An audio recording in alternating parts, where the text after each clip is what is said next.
Estamos de volta com o argumento. Agora vamos conversar com o presidente da Companhia Docas do Pará, o ex-deputado Parsifal Pontes. Parsifal, é um prazer tê-lo aqui, muito obrigado por ter vindo. Acaba de assumir a presidência da CDP diante de um grave problema no principal porto do norte do país, que é o Porto de Vila do Conde, e que é o grande filé da CDP. Isso não deve ter sido muito fácil ter que lidar com todo esse problema. Agora, esclareça, qual a culpa da CDP nesse episódio? Não, culpa da CDP nenhuma.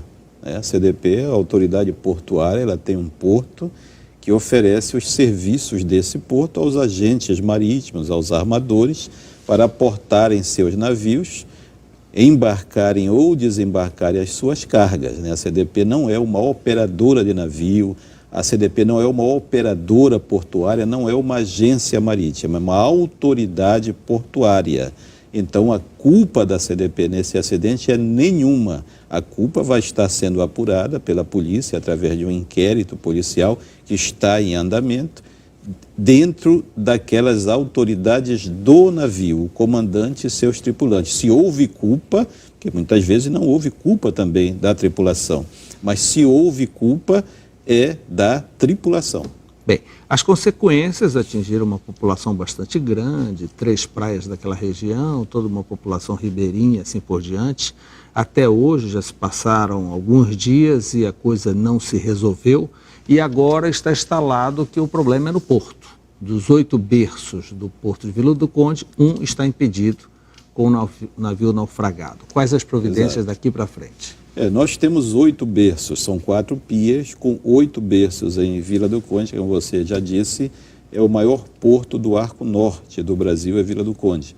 E um berço apenas é que está impedido para a atracação, e essa providência, inclusive, antes da SEMAS tomar, antes da Marinha tomar, a CDP tomou como parte do plano de emergência.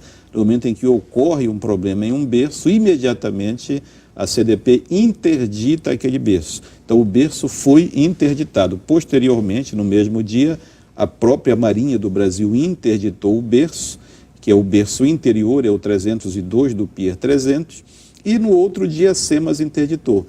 Essa interdição desse berço é obrigatória, evidentemente há um navio naufragado lá, há operações de salvatagem acontecendo lá, então o berço tem que estar interditado e só vai poder ser liberado no momento em que a situação for resolvida. Todavia, os outros berços, aliás, é o pier que está interditado, o Pier 300, tanto o berço interno como o externo estão interditados. Então, nós estamos operando com mais 3 piers, na verdade. Agora, presidente, mesmo com os 8 berços, com os 4 piers e assim por diante, há filas de navios em muitos dias da semana para atracar. Sim.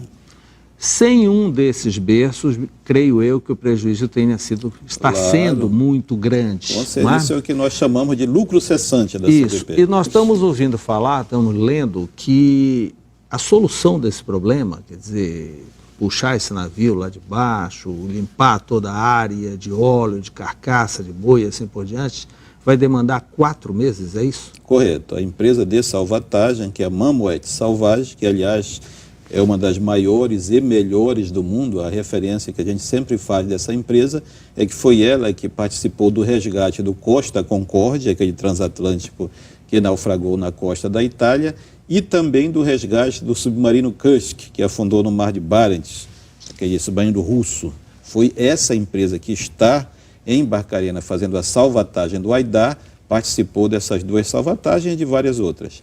E ela nos deu, já no 3º dia em que ela estava aqui, que fez todo o prognóstico e diagnóstico da situação, ela disse que ali é no mínimo 4 meses para que tudo retorne à normalidade, porque é uma operação num porto. Essa é a peculiaridade do naufrágio do Aidar. Ele naufragou num porto, em um berço e principalmente numa área muito populosa, quer dizer, é preciso muito cuidado. Tem gente que fala, mas está demorando, é uma operação que está demorando muito. Vai demorar 4 meses. Esteja o Porto de Vila do Conde fechado, esteja o Porto de Vila do Conde aberto, essa operação, segundo os experts no assunto, que que é a empresa de salvatagem, demora 4 meses.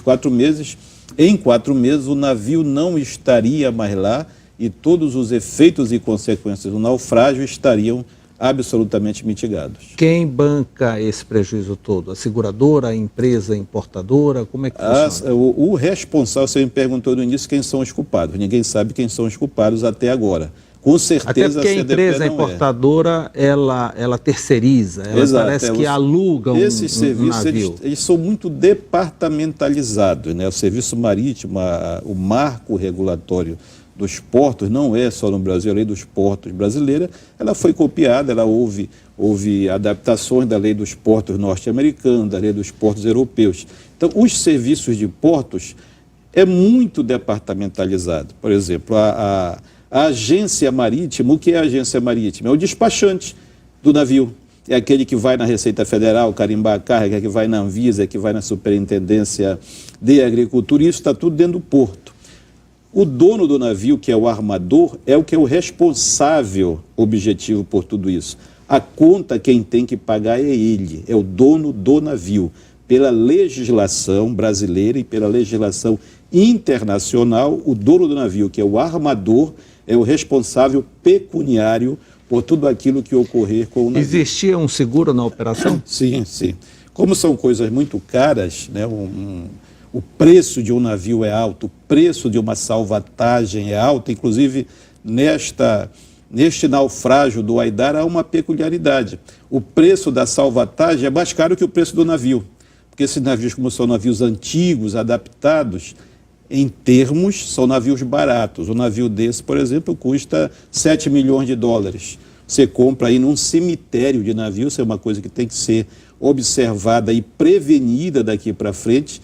Esses armadores que têm esses navios boiadeiros, eles compram esses navios em cemitério de navios. São navios de containers que foram abandonados porque já venceu o prazo de navegação deles. Trocam o motor naturalmente. Trocam o motor, trocam o modelo do navio. Isso é um problema porque os navios de container são navios de boca estreita, porque precisam se deslocar mais rápido. Aí o que esses armadores que adaptam esses navios fazem?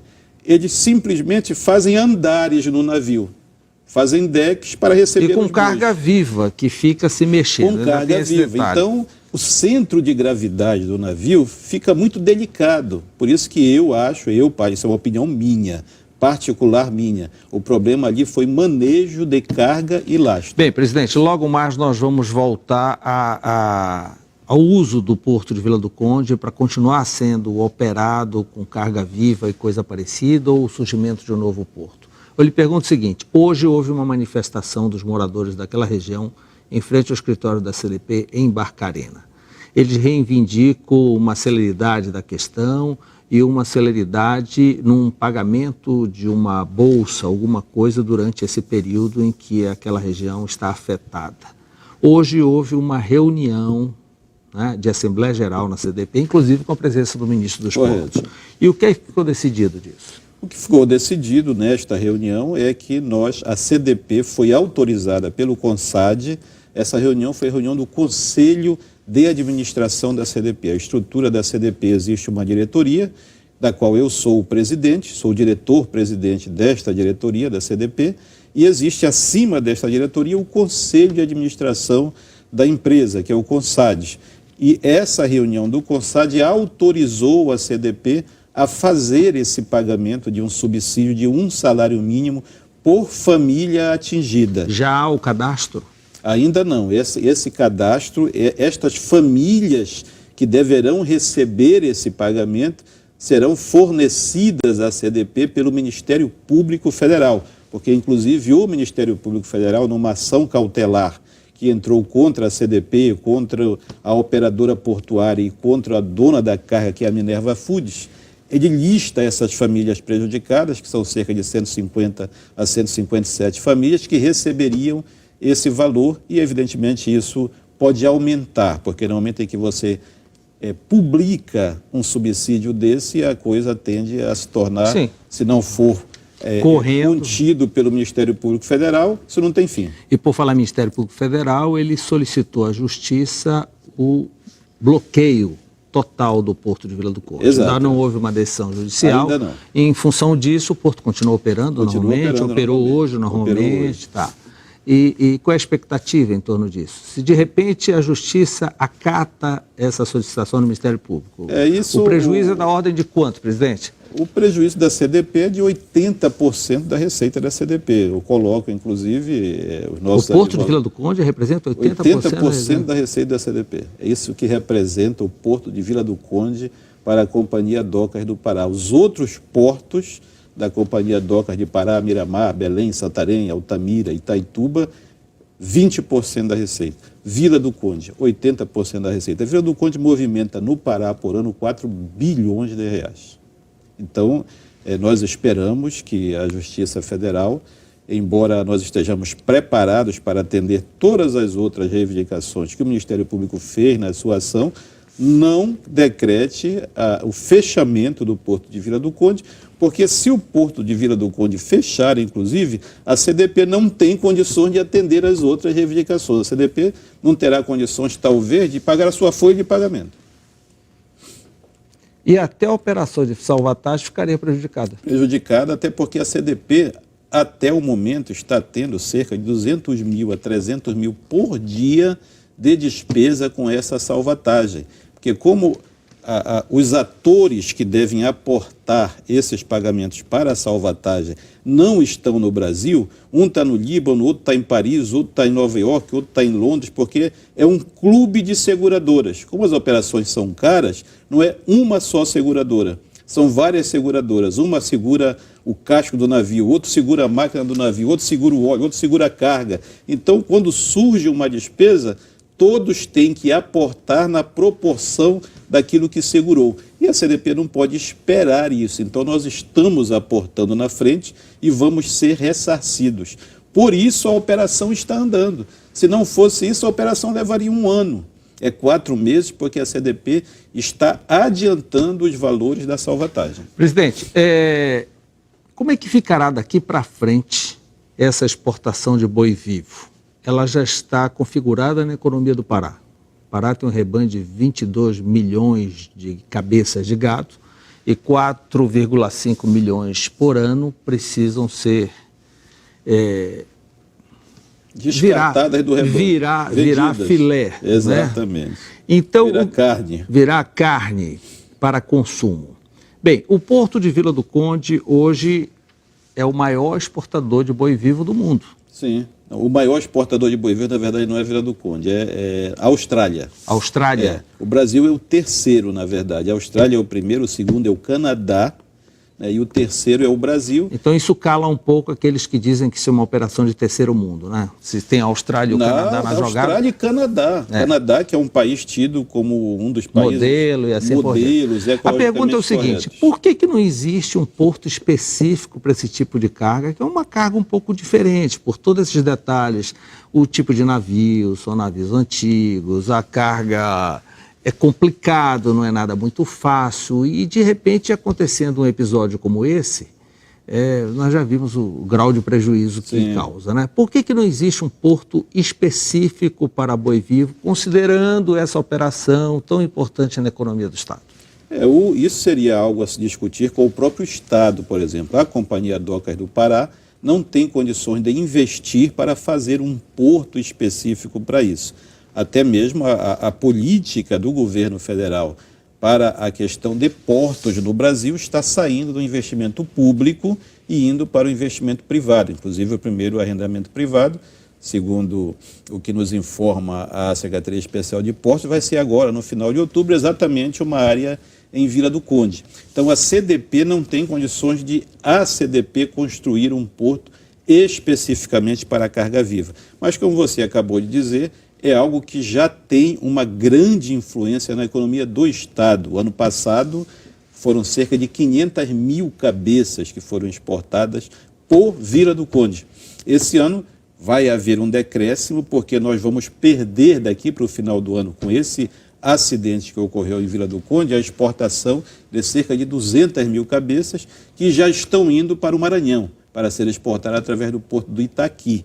Isso aumenta o custo do frete para o exportador, mas ele não tem outra maneira de cumprir. E não dá para segurar, não dá para segurar também o boi, aguarda aí, vamos esperar. Não tem jeito, até porque eles têm contratos. Por exemplo, esses 5 mil tinham um contrato com a Venezuela e a Venezuela quer receber.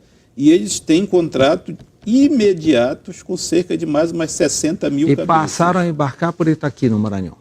Vão embarcar por Itaqui. Eu tenho informação da Superintendência de Agricultura, que é quem autoriza, que diz que está tudo ok com a carga, a Anvisa também, e que eles já estão providenciando na Secretaria a saída desse gado do Pará, que já está contratado para exportação, para fazer através de Itaqui. É o risco que nós corremos, há toda uma discussão de gente que não quer a exportação de gado em pé, por uma série de razões, defensores de animais, os navios não são próprios, os animais sofrem, há toda uma discussão em torno disso. Mas nós não podemos deixar de ter a discussão econômica. O que isso significa para a economia do Estado? Nós temos um gado produzido, nós somos um grande rebanho, 22 milhões de cabeças, nós não queremos isso para enfeitar fazendas.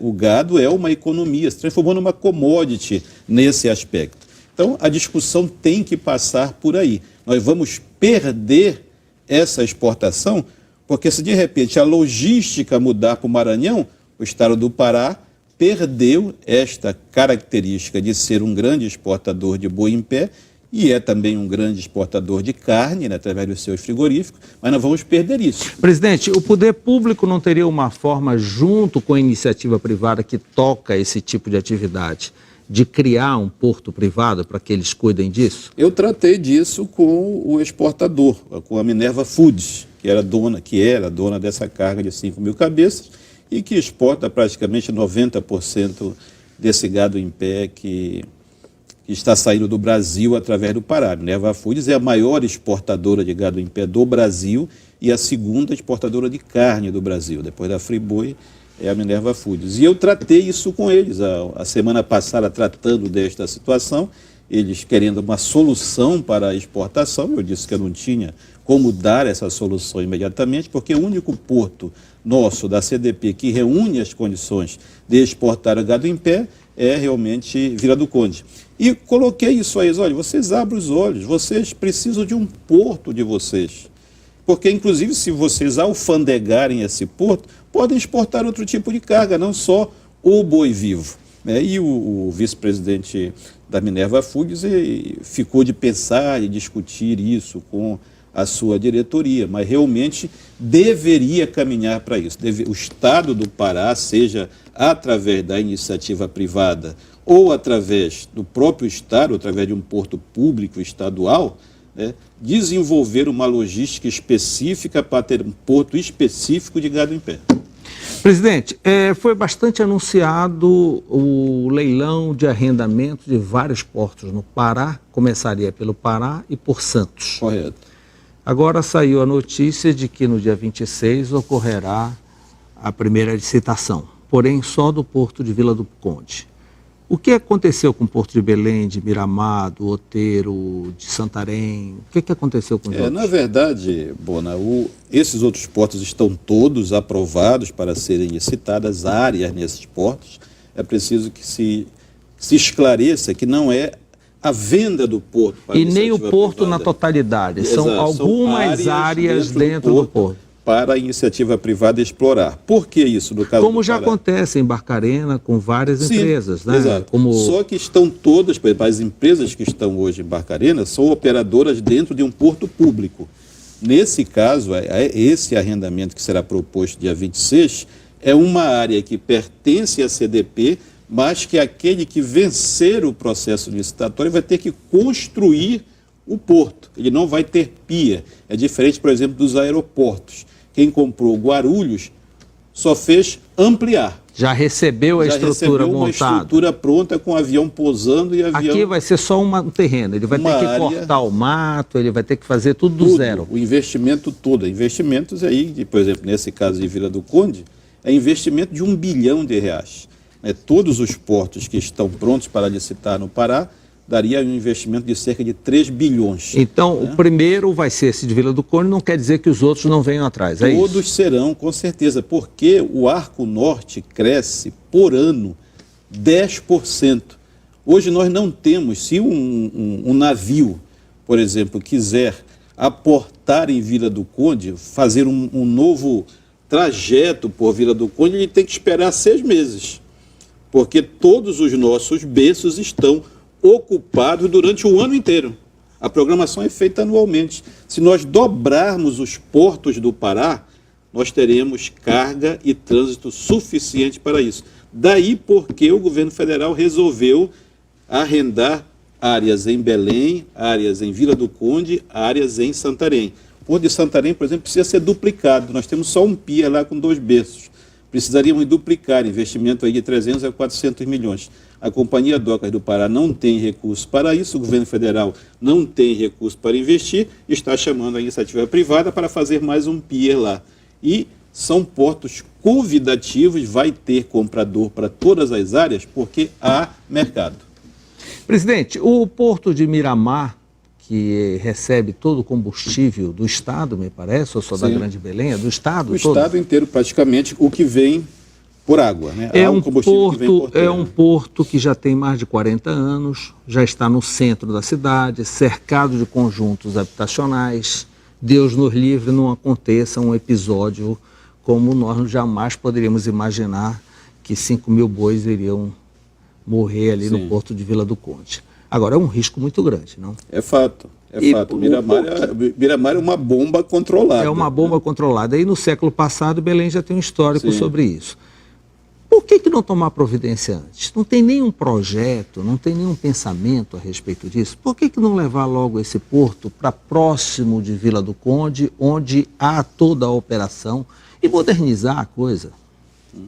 É um pensamento que se discute, mas não há, de fato, digamos, na Companhia de Docas e nem na Secretaria Especial de Portos, essa política estratégica já voltada para isso. Quer dizer, para isso, teria que fechar Miramar e fazer um outro porto com as mesmas características de Miramar, porque é um porto que opera muito bem em Miramar, é um porto totalmente organizado, e com a vantagem de nós termos ali grandes companhias multinacionais, na verdade. Então, realmente, é muito bem administrado Miramar.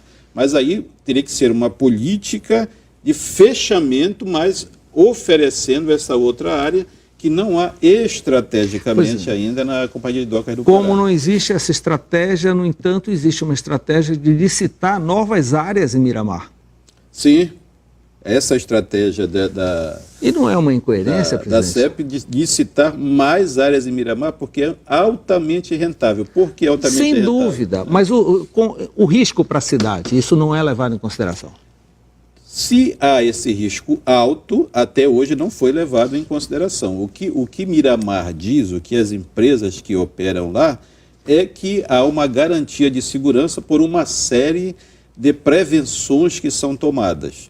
Isso convence a autoridade portuária de que, digamos, não seja prioridade tirar Miramar dali, que seria um investimento muito alto, e, de repente, as empresas que operam Miramar, se, digamos, nós tirarmos Miramar de operação, eles podem deslocar a base para outro estado até. Isso talvez não seja, evidentemente, logisticamente viável para eles, mas eles consideram isso. Então é uma discussão muito delicada, realmente procede tudo isso que o senhor está colocando, sob o ponto de vista de segurança, realmente ali tem milhões de litros de combustível estocado e gente morando em volta.